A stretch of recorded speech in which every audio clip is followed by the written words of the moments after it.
নমস্কার, your internet school চ্যানেলে তোমাদের সকলকে স্বাগত। তো আজকে আমরা ক্লাস 7-এর রায়ান মার্টিন কোশ্চেন ব্যাংক অনুসারে মডেল সেট 1-এর কোশ্চেন অ্যান্সারগুলো সলভেশন করব। তো তার আগে বলে রাখি যে তোমাদের যে আগে কোশ্চেন প্যাটার্ন ছিল 25-70, সেটা পরিবর্তিত হয়ে 30-50-70 পরিণত হয়েছে। তো তোমাদের দ্বিতীয় পর্যায়ক্রমিক মূল্যায়ন হবে হচ্ছে 50 নম্বরে। তো সেই অনুসারে এখানে প্রশ্নের কাঠামো দেওয়া আছে, সেটা তোমরা দেখে নাও। আছে ফিজিক্যাল সায়েন্স, তার একে বলেছে সূচিছিদ্র ক্যামেরার সাহায্যে দেখা যায়।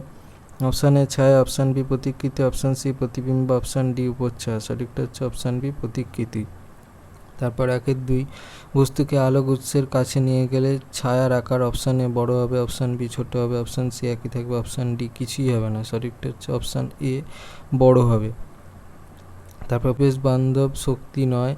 অপশান এ বায়ু শক্তি, অপশান বি জীবাশ্ম, অপশান সি সৌরশক্তি, অপশান ডি জোয়ার ভাটা শক্তি। সঠিকটা হচ্ছে অপশান বি জীবাশ্ম। তারপরে হচ্ছে 1-4 আকাশে রামধনু আসলে সূর্যের সাদা আলোর অপশান এ প্রতিফলন, অপশান বি বিচ্ছুরণ, অপশান সি প্রতিসরণ, অপশান ডি প্রতিবিম্ব গঠনের প্রাকৃতিক ঘটনা। সঠিকটা হচ্ছে অপশান বি বিচ্ছুরণ। তারপর 1-5 পশ্চিমবঙ্গে বায়ুকল দেখা যায়। অপশান এ কলকাতায়, অপশান বি দীঘায়, অপশান সি বকখালিতে, অপশান ডি জলপাইগুড়িতে। সঠিকটা হচ্ছে অপশান সি বকখালিতে। তারপর 2-1 ইলেকট্রিক কলিং বেলে ড্যাশ চুম্বক ব্যবহার করা হয়। উত্তরটা হচ্ছে তড়িৎ। তারপর 2-2 সিনেমার পর্দায় আলোর ড্যাশ প্রতিফলন দেখা যায়। উত্তরটা হচ্ছে বিক্ষিপ্ত। তারপর 2-3 দুটি সমমেরু চুম্বক পরস্পরকে ড্যাশ করে। উত্তরটা হচ্ছে বিকর্ষণ। তারপর 2-4 পৃথিবীর সমস্ত শক্তির মূল উৎস ড্যাশ। উত্তরটা হচ্ছে সূর্য। তারপর হচ্ছে 2-5 ফিউজ তার খুব ড্যাশ উষ্ণতায় গলে যায়। উত্তরটা হচ্ছে অল্প। 3-1 বলেছে একটি চুম্বকের জ্যামিতিক দৈর্ঘ্য 0.5 মিটার হলে চুম্বকটির চৌম্বক দৈর্ঘ্য কত? চৌম্বক দৈর্ঘ্য ইকুয়াল টু চুম্বকটির জ্যামিতিক দৈর্ঘ্য ইন্টু 0.85। তাহলে সেখানে লিখতে পারি 0.5 ইন্টু 0.85। জ্যামিতিক দৈর্ঘ্যটা বলে দেওয়া ছিল প্রশ্নে, তাহলে সেখান থেকে লিখতে পারি 5-10 ইন্টু 85/100। তাহলে সেখান থেকে লিখতে পারি হচ্ছে 17 ইন্টু 5 ডিভাইড বাই 100 ইন্টু 2। তাহলে সেখান থেকে লিখতে পারি হচ্ছে 17 ডিভাইড বাই 40। তাহলে সেখান থেকে লিখতে পারি হচ্ছে 0.425 সেমি। তাহলে অতএব চুম্বকটার দৈর্ঘ্য হচ্ছে 0.425 সেমি। এটা হয়ে গেল আমার অ্যান্সার। তারপর 3-2 দুটি সেলের ব্যাটারিকে প্রতীকের সাহায্যে দেখাও। দেখো আমি দেখিয়ে দিয়েছি সাইডে। তারপর 2-3 অভিসারী আলোক রশ্মিগুচ্ছের একটা রেখাচিত্র অঙ্কন করো। অভিসারী আলোক রশ্মিগুচ্ছের রেখাচিত্রটা দেখে নাও। তারপর 3-4 আয়নার সামনে দাঁড়ালে কি ধরনের প্রতিবিম্ব গঠিত হয়? উত্তরটা হচ্ছে সমশীর্ষ। তারপর 3-5 প্রাইমারি সেলে কোন শক্তি কোন শক্তিতে রূপান্তরিত হয়? উত্তরটা হচ্ছে রাসায়নিক শক্তি তড়িৎ শক্তিতে। তারপর হচ্ছে 3-7 চৌম্বক ক্ষেত্র কাকে বলে?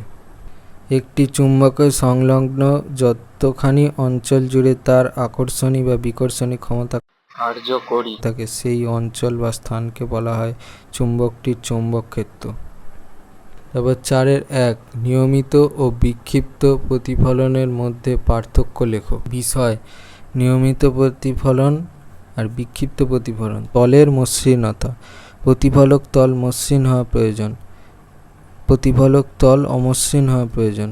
প্রতিফলিত রশ্মিগুচ্ছের অভিমুখ, প্রতিফলিত রশ্মিগুলি নির্দিষ্ট দিকে যায়, প্রতিফলিত রশ্মিগুলি বিভিন্ন দিকে ছড়িয়ে পড়ে। প্রতিবিম্ব গঠন, উৎসের প্রতিবিম্ব গঠিত হয়, উৎসের প্রতিবিম্ব গঠিত হয় না। রশ্মিগুচ্ছের দিক পরিবর্তন, প্রতিফলককে ঘুরিয়ে ইচ্ছেমতো প্রতিফলিত রশ্মিগুচ্ছের দিক পরিবর্তন করা যায়। প্রতিফলককে ঘুরিয়ে ইচ্ছেমতো প্রতিফলিত রশ্মিগুচ্ছের দিক পরিবর্তন করা যায় না। প্রতিফলকের ঔজ্জ্বল্য, প্রতিফলিত রশ্মি বরাবর প্রতিফলকের দিকে তাকালে সেটি চকচকে দেখায়। এক্ষেত্রে প্রতিফলিত রশ্মি চারদিকে পড়ে এবং তার কম অংশই আমাদের চোখে আসে, সেই জন্য প্রতিফলককে উজ্জ্বল দেখায় না, বস্তু দৃশ্যমান হয়। জ্যামিতিক ধর্ম, আপাতিত রশ্মিগুচ্ছ সমান্তরাল হলে প্রতিফলিত রশ্মিগুচ্ছ সমান্তরাল হয়, আপাতিত রশ্মিগুচ্ছ সমান্তরাল হলেও প্রতিফলিত রশ্মিগুচ্ছ সমান্তরাল হয় না। উদাহরণ আয়না, চকচকে স্টিলের থালা ইত্যাদি থেকে নিয়মিত প্রতিফলন হয়। সিনেমার পর্দা, ঘষা কাঁচ ইত্যাদি থেকে বিক্ষিপ্ত প্রতিফলন হয়। তারপর 4-2 চুম্বকত্বকে পদার্থের ভৌত ধর্ম বলা হয় কেন? চুম্বকত্বকে পদার্থের ভৌত ধর্ম বলা হয় কারণ এই ধর্মের জন্য পদার্থের অণু বা রাসায়নিক গঠনের কোনো পরিবর্তন হয় না, বরং এটি পদার্থের বাহ্যিক বৈশিষ্ট্য হিসেবে বিদ্যমান থাকে। তারপর 4.3 বর্ণালী কাকে বলে? সাদা বা বহুবর্ণী আলো উপযুক্ত বিচ্ছুরক মাধ্যমের মধ্যে দিয়ে যাওয়ার ফলে উপাদান বর্ণে বিশ্লিষ্ট হয়ে যে রঙিন আলোকপট্টি গঠন করে তাকে বর্ণালী বলে। 4.4 নির্জল কোষ কি? নির্জল কোষ বহুল ব্যবহৃত প্রাথমিক কোষগুলির মধ্যে অন্যতম হল নির্জল কোষ। এই ব্যবস্থায় জিঙ্কের চঙাকৃতি একটি খোলকের মধ্যে সক্রিয় উপাদান হিসেবে অ্যামোনিয়াম ক্লোরাইড, ম্যাঙ্গানিজ ডাইঅক্সাইড, কাঠকয়লার গুঁড়ো ও সামান্য পরিমাণ জলের একটা লেই ব্যবহার করা হয়। লেইয়ের মধ্যে খাড়াভাবে রাখা একটি কার্বন দণ্ড ধনাত্মক মেরু ও জিঙ্কের খোলকের তলদেশ কোষটির ঋণাত্মক মেরু হিসেবে কাজ করে। বর্তনীতে সংযুক্ত অবস্থায় সক্রিয় উপাদানগুলির মধ্যে সংঘটিত রাসায়নিক বিক্রিয়ার মাধ্যমে এক্ষেত্রে রাসায়নিক শক্তি তড়িৎ শক্তিতে রূপান্তরিত হয়ে থাকে। 5.1 অণুচুম্বক কি? অণুচুম্বক বা একক অণুচুম্বক হলো এমন একটা ধাতু জৈব যৌগ যা আণবিক স্কেলে নির্দিষ্ট তাপমাত্রার নিচে সুপার প্যারাম্যাগনেটিক আচরণ করে এবং আণবিক স্তরে চৌম্বকীয় বৈশিষ্ট্য দেখায়। পরে বলেছে চৌম্বক আবেশ কাকে বলে? চৌম্বক পদার্থকে একটি শক্তিশালী চুম্বকের কোনো মেরুর কাছে রেখে বা মেরুটিকে সামান্য স্পর্শ করালে চৌম্বক পদার্থটি সাময়িকভাবে চুম্বকে পরিণত হয়। এই ঘটনাকে বলা হয় চৌম্বক আবেশ। একের অথবা জৈব শক্তি কাকে বলে? পরিবেশ বান্ধব শক্তির প্রয়োজনীয়তা লেখো। জৈব পদার্থগুলি বিশেষ পর্যায়ক্রমিক প্রক্রিয়ায় জীবাণুর দ্বারা বিয়োজিত হয়ে জৈব গ্যাস উৎপাদন করে, যার মধ্যে 60% মিথেন গ্যাস থাকে। এই মিথেন গ্যাসকে জ্বালানি হিসাবে ব্যবহার করে তাপশক্তি বা বিদ্যুৎ শক্তি উৎপাদন করা হয়।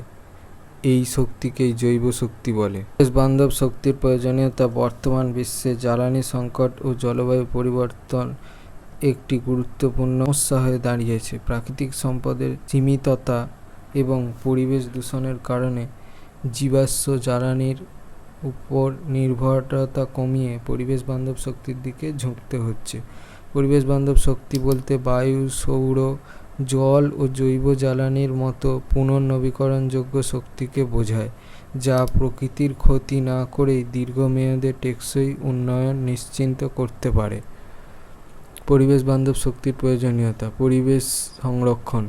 জীবাশ্ম জ্বালানি যেমন কয়লা, তেল ও প্রাকৃতিক গ্যাস পোড়ানোর ফলে কার্বন ডাইঅক্সাইড নির্গত হয়, যা বৈশ্বিক উষ্ণতা বৃদ্ধির অন্যতম কারণ। পরিবেশ বান্ধব শক্তি ব্যবহার করলে এই দূষণ কমে যায় এবং পরিবেশ সুস্থ থাকে। জলবায়ু পরিবর্তন মোকাবিলা। গ্রিনহাউস গ্যাস নির্গমন কমানোর মাধ্যমে জলবায়ুর ওপর নেতিবাচক প্রভাব হ্রাস করা যায়। সৌর ও বায়ুশক্তি ব্যবহার করলে বৈশ্বিক উষ্ণতা ও প্রাকৃতিক দুর্যোগের হার কমে আসে। অব্যবহৃত সম্পদের কার্যকর ব্যবহার। সৌরশক্তি, বায়ুশক্তি, সমুদ্রের ঢেউ ও ভূতাপীয় শক্তি প্রকৃতিতে অফুরন্তভাবে পাওয়া যায়। এগুলো ব্যবহার করে জ্বালানির চাহিদা পূরণ করা সম্ভব, যা জীবাশ্ম জ্বালানির বিকল্প হিসাবে কাজ করতে পারে।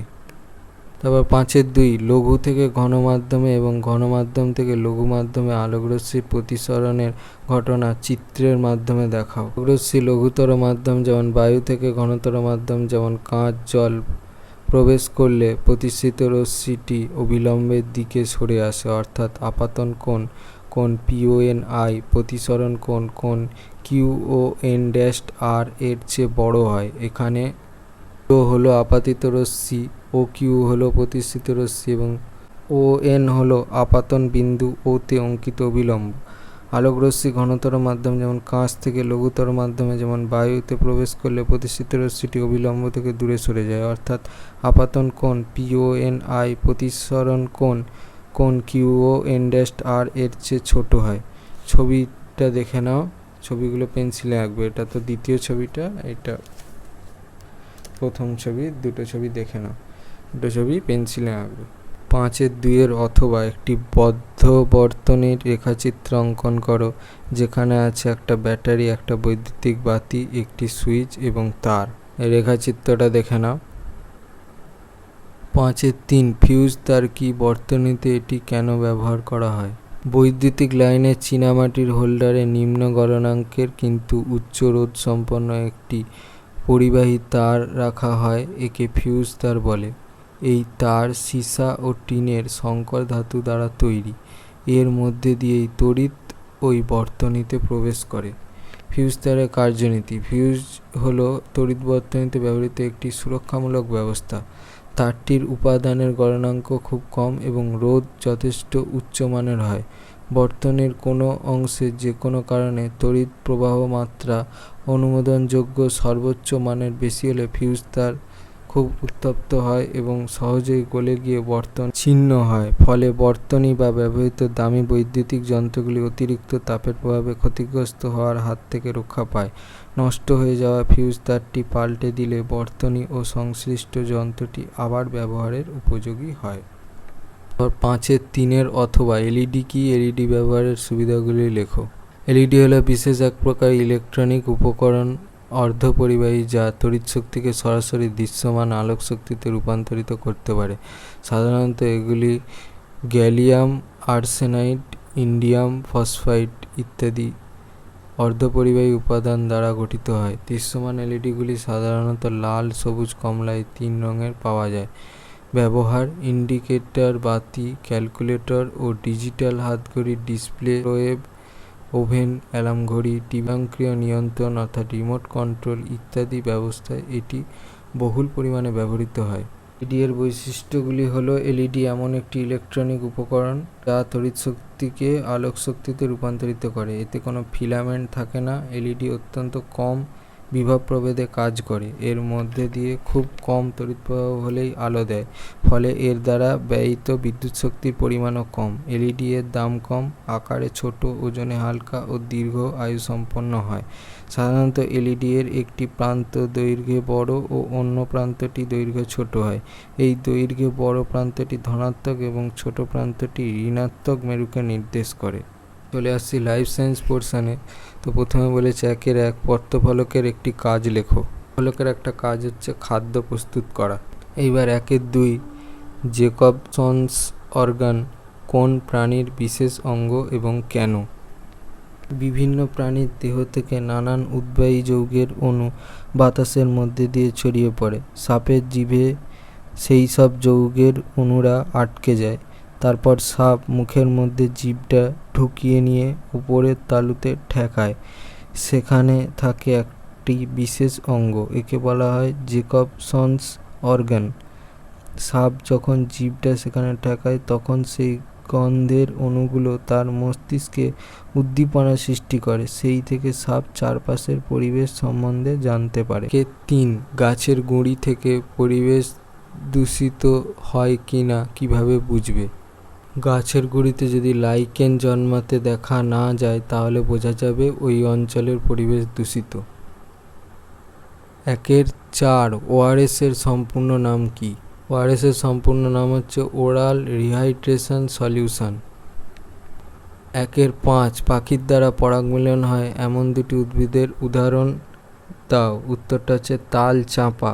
তারপর 6 অস্থানিক মূল কাকে বলে? উদাহরণ দাও।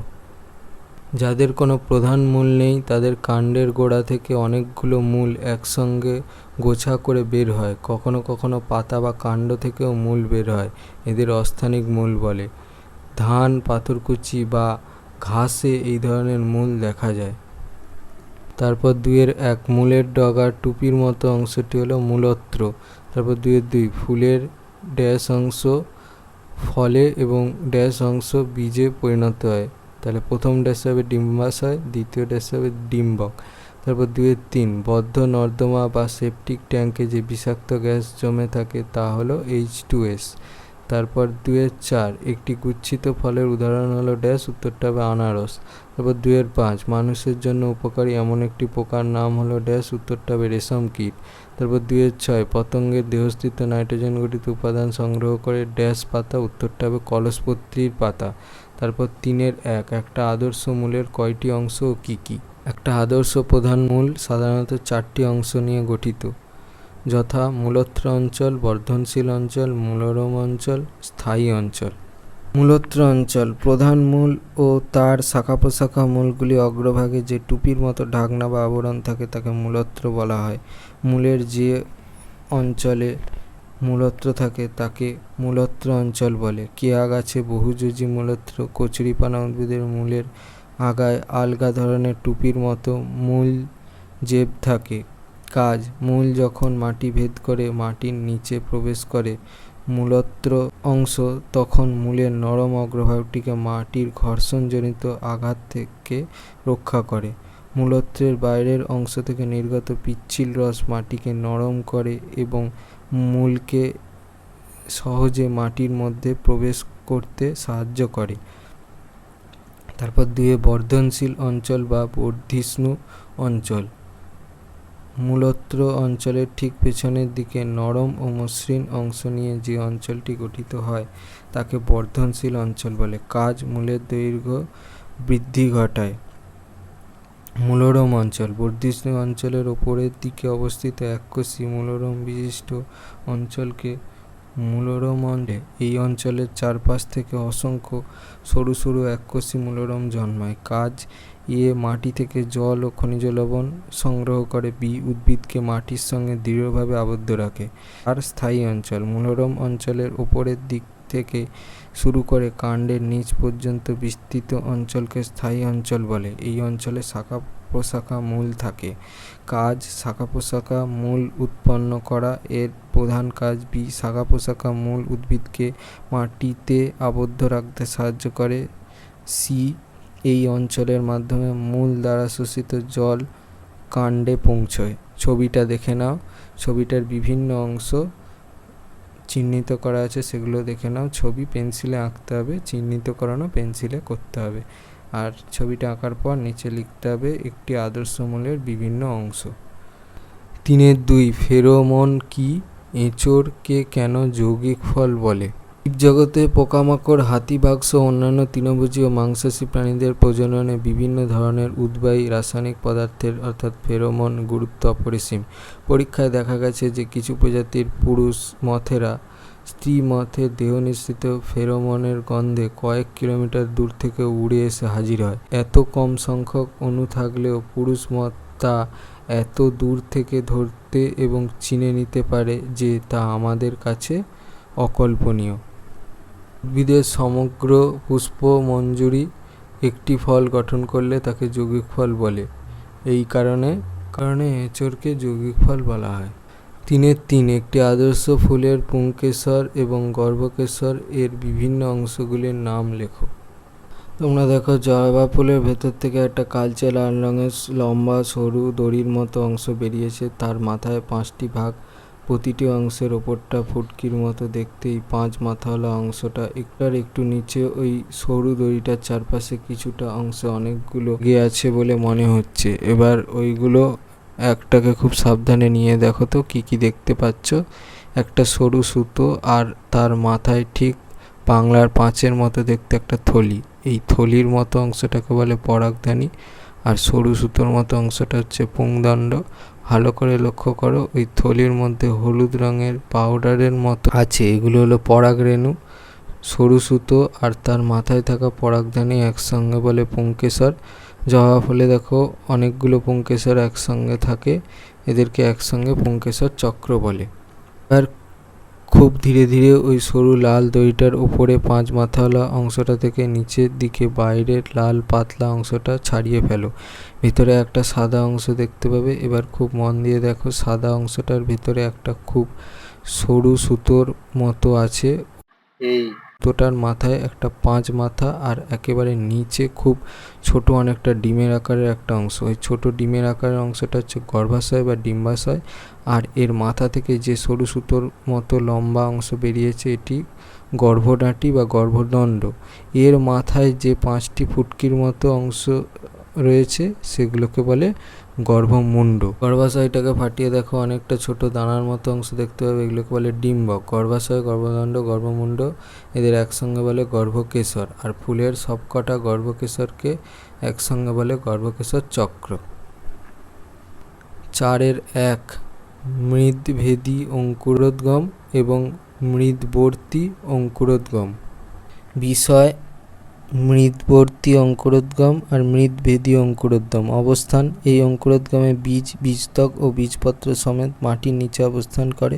এই অঙ্কুরোদ্গমে বীজ মাটি ভেদ করে উপরে উঠে আসে। বৈশিষ্ট্য: বীজপত্রাদি কাণ্ডের বৃদ্ধি বীজপত্রাব কাণ্ডের তুলনায় দ্রুত হয়। বীজপত্রাব কাণ্ডের বৃদ্ধি বীজপত্রাদি কাণ্ডের তুলনায় দ্রুত হয়। উদাহরণ: ছোলা, মটর, ভুট্টা ইত্যাদি বীজের অঙ্কুরোদ্গমে দেখা যায়। রেড়ি, কুমড়ো, তেঁতুল ইত্যাদি বীজের অঙ্কুরোদ্গমে দেখা যায়। 4.2 স্বপরাগযোগ এবং ইতর পরাগযোগ। স্বপরাগযোগ, ইতর পরাগযোগ। প্রকৃতি: একই ফুলে বা একই গাছের ভিন্ন ফুলে সংঘটিত পরাগযোগ। ইতর পরাগযোগ: একই প্রজাতিভুক্ত দুটি ভিন্ন উদ্ভিদের ফুলে সংঘটিত পরাগযোগ। বাহক: বাহকের ওপর নির্ভরশীল হতেও পারে গেইটোনোগ্যামি, আবার নাও হতে পারে অটোগ্যামি। সবসময় বাহকের ওপর নির্ভরশীল। পরাগরেণু: অপচয় কম হয়, অপচয় বেশি হয়। ফুলের প্রকৃতি: প্রধানত উলিঙ্গ, জবা, তবে একলিঙ্গ কুমড়ো ফুলেও ঘটে। পরাগযোগ হচ্ছে একলিঙ্গ বা উভয় লিঙ্গ। আর গুরুত্ব হচ্ছে কোনো নতুন বৈশিষ্ট্য তৈরি হয় না, নতুন বৈশিষ্ট্য সৃষ্টি হওয়ার সম্ভাবনা থাকে। 4.3 ব্যাপন এবং অভিস্রবণ। বিষয় ব্যাপন অভিস্রবণ: সঞ্চারিত অণুর প্রকৃতি: কঠিন, তরল বা গ্যাসীয়, কেবলমাত্র দ্রবণ, দ্রাবক ও দ্রাব্যের মিশ্রণ। পদার্থের উপস্থিতি আবশ্যক নয়, অর্ধবৃত্ত পদার্থের উপস্থিতি আবশ্যক।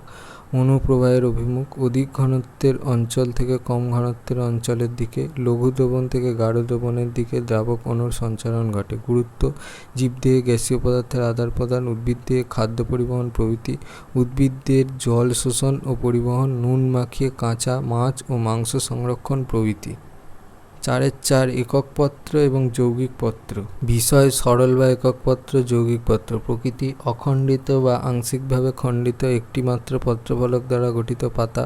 পত্রফলকের কিনারা গভীরভাবে খণ্ডিত হয়ে মধ্যশিরা বা বৃন্ত পর্যন্ত পৌঁছে একাধিক খণ্ডিত অংশ বা পত্রক গঠন করে, অর্থাৎ একাধিক পত্রক দ্বারা গঠিত পাতা। মধ্যশিরা উপস্থিত, মধ্যশিরার পরিবর্তে পত্রক অক্ষ বর্তমান।